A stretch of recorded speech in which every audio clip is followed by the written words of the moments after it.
Bentley Bentayga Diesel Review. Bentley Motors Limited will celebrate its centenary before the end of this decade. So far in its near 100-year life it has moved twice, been sold twice, been bought 3 times, won Le Mans 6 times and made large, luxurious and exclusive passenger cars as different as the 1971 Corniche convertible, the original 1985 Turbo R and the landmark Speed 6 of 1928. The firm's history has been short on neither boldness nor incident, but the past 2 years have brought greater and more contentious change than the preceding 96 did. To the disgust of some and the delight of others, Bentley now makes a high-sided sports utility vehicle, the 163,000 pounds, 2.4-ton, 600 bhp Bentayga W12. And no doubt equally appalling to traditionalists, Bentley has just introduced a new engine for the car they already hate. The Bentayga Diesel becomes Cruise's first ever diesel engine production model. The source of the diesel engine is as contentious as the fuel it quaffs, Audi's factory in Hungary. The 4.0-liter V8 multi-stage turbodiesel motor is materially the same as the one used by Audi's SQ7. So while owners of a Bentayga W12 can claim that the beating heart of their car is every bit as Bentley as the walnut veneer on its fascia, buyers of this version won't be able to follow suit. The engine capitalizes on the Bentayga's 48 volts electrical architecture to even greater profit than the W12. It uses twin sequential turbochargers and a smaller electrically driven compressor, the latter primarily to take drivability to new heights and banish any vestige of turbo lag. The electronic governance of the engine and the particulars of its installation are all Cruise's own work. So is this a Bentley to be welcomed? Is it good enough to win over those at once skeptical that an engine such as this belongs in a Bentley and that the winged crest should adorn an SUV? Bentley's headline claim for the Bentayga is that it's the fastest, most powerful, most luxurious and most exclusive SUV in the world. 10 months ago, we reported that there was just enough permeability to an almost watertight fulfillment of that brief to justify denying the W12 a half star's worth of recognition. On paper, the diesel comes to market with almost 30% less power than the W12 and priced at £25,000 less. Facts that don't immediately promise it will satisfy at least 50% of the Bentayga's mission statement any better than its rangemate.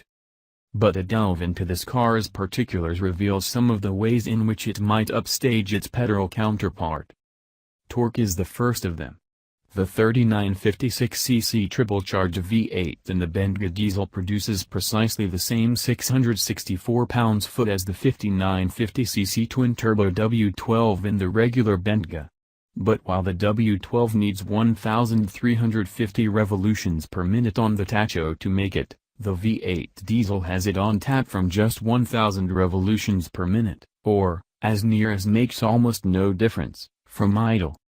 That should make it stronger and more flexible on in-gear acceleration than the already flexible W12 and could be an even bigger boon for towing, crawling and other things that big SUVs are commonly asked to do.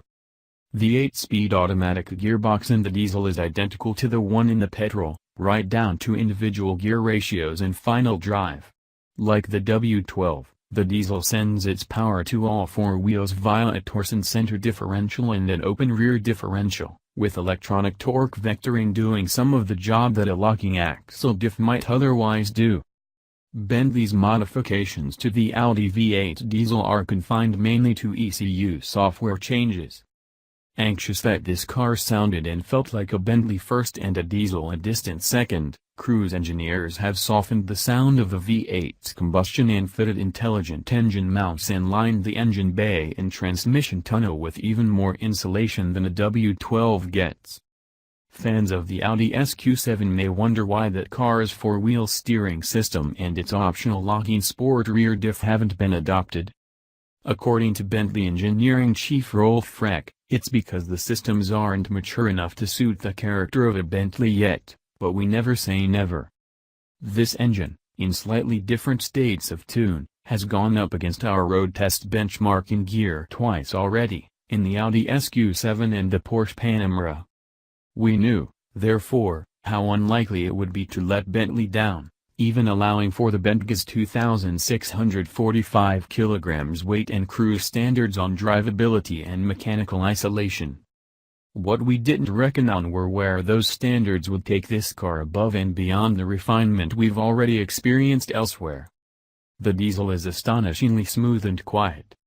Its V8 declines to send any of the shudders that a compression ignition engine can transmit into the cabin on startup, and it settles to a remote, demure idle that isn't even faintly clattery or brusque. Frankly, it's barely audible. The engine raises its voice just loud enough to hear it as you move off, but remains pleasant and sweet sounding as it spins faster, and even at higher revs it never intrudes. Bentley's W12 is a little more tuneful when worked hard, but the difference between the two engines on tonal richness is remarkably small. The W12 does move the Bentayga a bit more forcefully at times, but only when the accelerator is on its stop and the tacho needle is spinning to the red line, which is a mode that you'd expect Bentayga owners rarely to adopt. To hit a flying 100 miles per hour from standing, the Bentayga diesel needs exactly a second longer than its 12-cylinder range-mate and more than 2 seconds more than a Range Rover Sport SVR. But to spirit itself from 40 to 100 miles per hour in sixth, which is a much more telling measure of accessible on-road pace, the diesel is 1.4 seconds quicker than the W12 and more than 4 seconds quicker than the SVR, and with another 60 miles per hour still to gain before it needed another gear. You can imagine how easy that performance would make motorway driving and the towing of heavy trailers, and in what kind of incredibly relaxed style the Bentayga diesel could pick off slower cars on well-sighted A roads. Laid back, suave, rich and luxurious feeling pace is absolutely the kind that Bentley's SUV should provide, and this one has it in glorious abundance.